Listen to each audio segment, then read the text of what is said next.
Hello everyone, and this is my review for Monday Night Raw on August 31st, 2015. And, this Monday Night Raw, in the end, didn't really do too much. It did set up mostly around the Seth Rollins storyline going into Night of Champions, and a couple other storylines potentially going into Night of Champions as well as a little bit further along down the road when they decide to get to it, especially with the Seth Rollins side. So let's just go through everything kind of step by step here. I'll start off with what they decided to do with the whole Divas area. Over the past few weeks, I've been saying they needed to do something to set up a storyline based around the title. They kind of started that last week with Nikki Bella kind of announcing it's like, oh, I've got about 3 weeks until I become the longest reigning champion. Okay, now they need to go ahead and do something. They need to go ahead and do something with that, and they decided to do that this week with a beat the clock challenge where each member with Paige, Becky, and Charlotte or we're gonna have a beat the clock challenge, and whoever won their match the fastest would get a shot at Nikki Bella at Night of Champions. Now, I wish they would have set it up to where, like, oh, she has to defend the title like the night before she breaks the record, or a week before she breaks the record, in order to grow some tension. I mean, you never know. They might actually still do that in that sense, but they went with the Night of Champions here. Now, the only I like the idea of the fact that they gave them the Beat the Clock challenge. That's actually a good idea. It builds potential tension between the team. It builds a storyline going around the Divas title, which is where they needed to go to begin with. The only downside is that they didn't really have an extensive time for any of the matches. Like the fastest or the longest match was 3 minutes in this case. And that was the one downside to it, that they didn't kind of build more tension around the Beat the Clock challenge by having potentially longer matches. One thing that does kind of work with those matches, if you have a long one, it's like, okay, you have one match, it went 10 minutes, and now you have this next match, and you got to beat it within 10 minutes, and you can grow more tension as the match builds and builds and builds. But they didn't really go with that. They did do a couple really good ideas in there, especially during Brie Bella and Charlotte's match, where she was just trying to stall the entire time. Now, I even like the announcers kind of pointing it out in here, saying it's like Brie was so occupied by stalling in the match, she forgot to actually have them fight in the match, which caused her to lose really quickly. So I actually liked a couple of things that they did with it. I just wish they would have built some more tension around it being a little bit longer. So all in all, not a bad idea. Wish they could have done longer matches with it. The Dudley Boyz' first match back with the New Day. First of all, might I say, I liked the New Day's promo. New Day's promo did really good, especially with how they were saying how disrespectful the Dudleys were to like furniture and everything. It's trying to, instead of doing the whole New Day rocks or New Day sucks, or however the crowd's gonna go with it at this point, they were doing save the tables.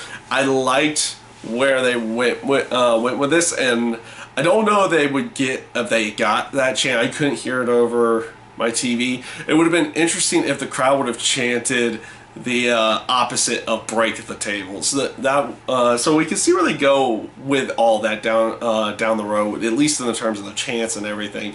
As for the match, pretty good match in that sense. You figured they would go this route with having the Dudley Boyz actually win the match, because it's their first match back on Raw in over a decade. So obviously they were going to have them win the match in this case. So with that being said, where did it really go story-wise? Obviously, a potential tag team title match, but in the terms of right now, it didn't really go much of anywhere with it, especially with the primetime players. They were kind of just there. They didn't interject themselves. They didn't really do anything. They kind of threw little tidbits out there to potential matches down the road with the Dudleys in this case, but in that sense, they didn't really do anything at all in this match. In the terms of story, outside of potentially setting up for the Dudleys and the New Day. Maybe they could set up a triple threat match. I don't know where they're going to go with it. But, all in all, relatively good match. Kind of went nowhere with any kind of story. And I guess that's not necessarily a bad thing in this case, because they could kind of hold off on that down the road. Well, so we'll see where they go with everything in this case. Sorry, I have to keep clearing my throat for some odd reason right now. I have a little bit of a cough. The Kevin Owens Cesaro match. Just like SummerSlam, really good match here. And I actually did like some of the storyline building up, especially to the aspect of how they finished off the match, where Cesaro had hurt his ribs when getting bounced off the announce table, goes for the giant swing, actually selling the rib injury, costing him the match. So that was actually a really good way of going. And there it actually also throws a potential for them, continuing on with any kind of feud, because it's like, oh, the only reason why you won is because I got actually injured in this spot moment. So you can kind of build off of that down the road there, or play off of the rib injury somewhere else in there. So I actually like the selling of the match itself. Kevin Owens always does a really good job in the ring. Same with Cesaro. They actually do tell a story inside the ring, so I'm actually happy to see that the two of them are still working together. So we'll see how far they go along with this until they need to actually, build something more out of these guys. So we'll see where they go with everything in that sense. Ryback versus The Big Show. I honestly don't know why Miz is still part of this in any way. I mean, he got knocked out and pinned, which I actually, again, for the first time in a while, I'm actually going with the announcers here, saying that, why are you even here? In this case, because like I said, at SummerSlam he got knocked out and pinned. So why is Miz still here? He shouldn't even really be a part of this storyline in any way, but yet he is, and costing Big Show the match at the end. So that's basically what they're doing. They're kind of forcing Miz's hand still into this program to probably set up another triple threat between all of them. Great. Not that it was absolutely a horrible match at the pay-per-view, but really, I wish they would kind of get this whole, get rid of The Miz in this case. And don't get me wrong, I actually like The Miz's character and whatnot, but he doesn't need to be in this storyline. He needs to be elsewhere, in every way, shape, or form. And then, get the whole one-on-one match with Ryback and Big Show out of the way, and then you can focus Ryback into another program of some kind somewhere. I don't know, because he needs to be away from these guys right now, at least in my mind, to make his title run a little bit better. So we'll see where they go with it. I wish they would go a different direction with it, but it does not look like they're going to. It looks like they're either going to have a one-on-one match with Big Show and Ryback, or they're going to have another triple threat. Okay. So hopefully that one ends soon. I did like Ryback's promo backstage. I thought he does a really good job on the microphone. For a big guy like he is, he is actually really good on the microphone. We know that a lot of big guys aren't necessarily that good. So he is definitely one of the exceptions. The Braun Strowman match with Dean Ambrose.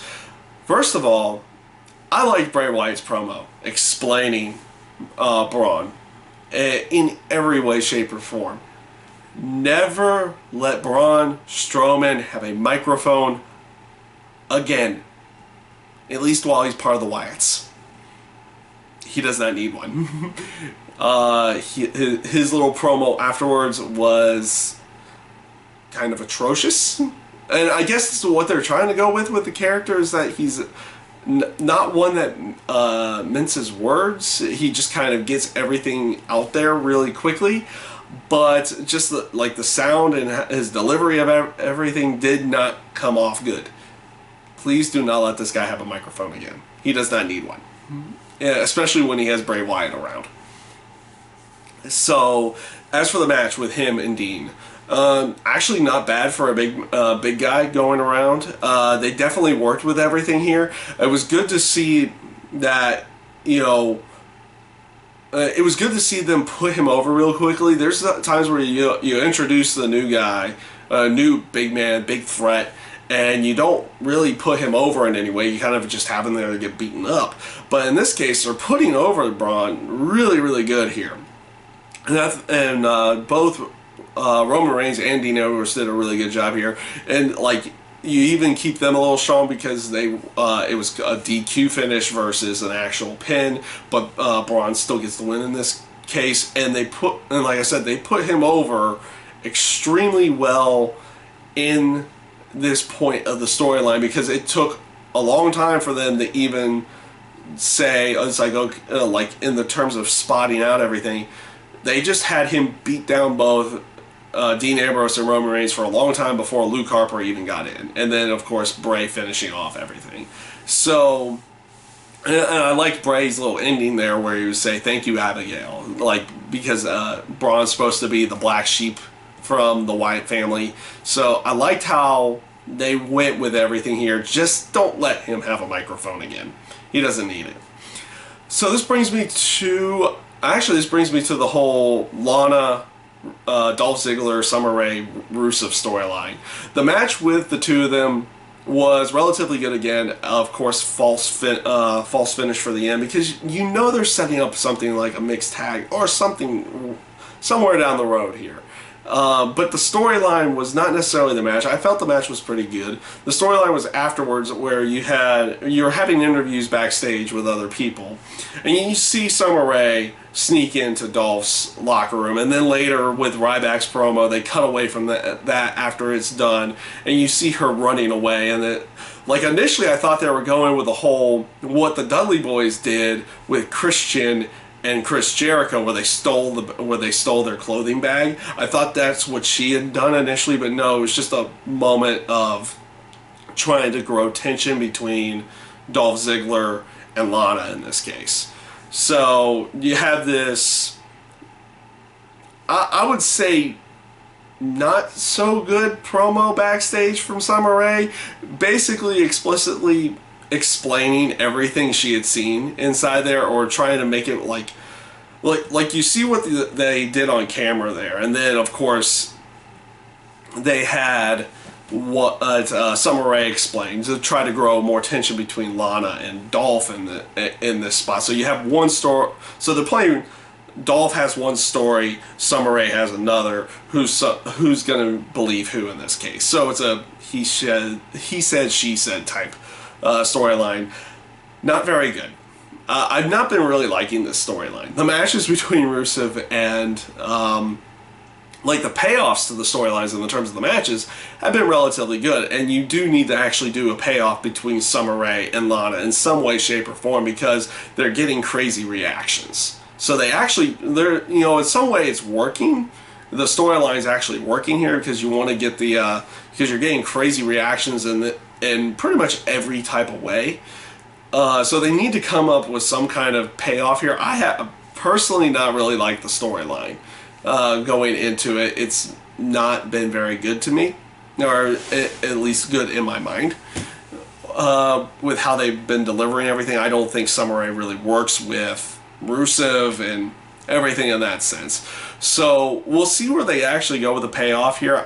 They need to do it in some way, shape, or form, but we'll see how they work everything out with this, how they did this storyline from Monday night. It's like, oh, Summer Rae saw Dolph Ziggler naked. She explains what she saw and everything in that sense, but Dolph Ziggler has one different story of his own with Lana. So we'll see how they work everything out. Maybe it leads into potential heel turns or something. Something in that sense. You're going to get some kind of payoff eventually.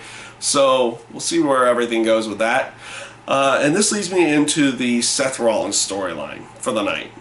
Obviously, you had Sting start out the night with a promo, basically explaining why he's going after Seth Rollins. Kept it pretty simple, kept it pretty clear cut why he doesn't feel like Seth Rollins deserves the title, everything in that sense.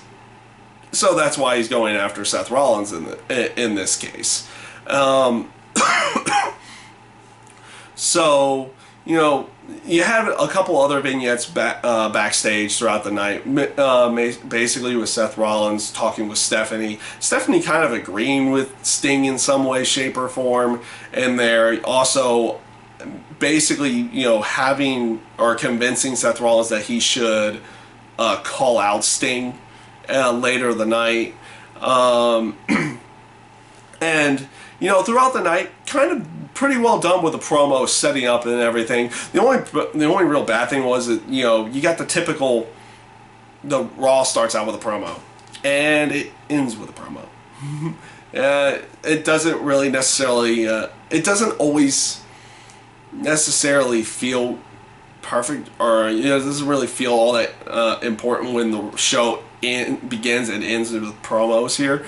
But, you know, this one actually delivered pretty decently, especially with how Sting laid out everything. And then throughout the night, you saw Seth Rollins promos leading into Seth Rollins coming out there. He's calling out Sting and kind of being this area where throughout the night he had been talking about, oh, he's as good, if not better, than Triple H in this sense. So you kind of have a Triple H storyline starting somewhere down the road. So Stephanie kind of interrupts and says, you don't need to be, you need to stop going where you're going with the whole Triple H thing.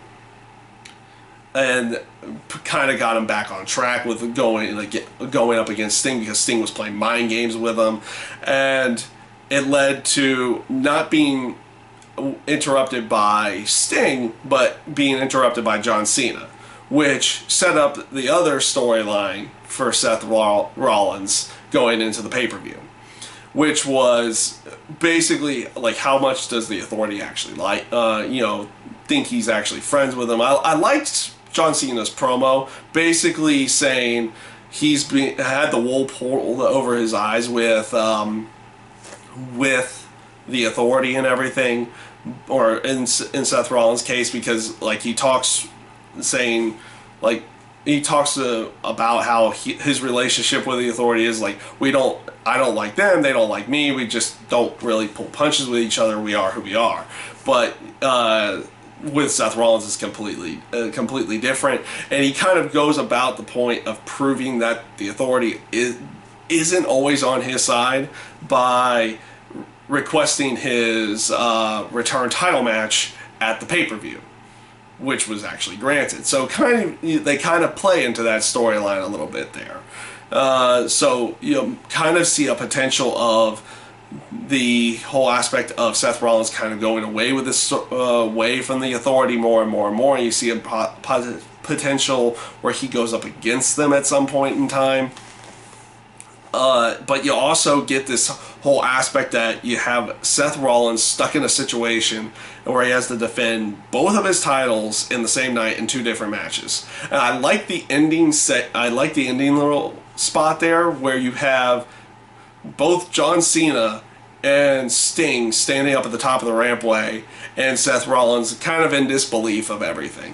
And it's like, I've got to defend both my titles in the same night against both of those guys.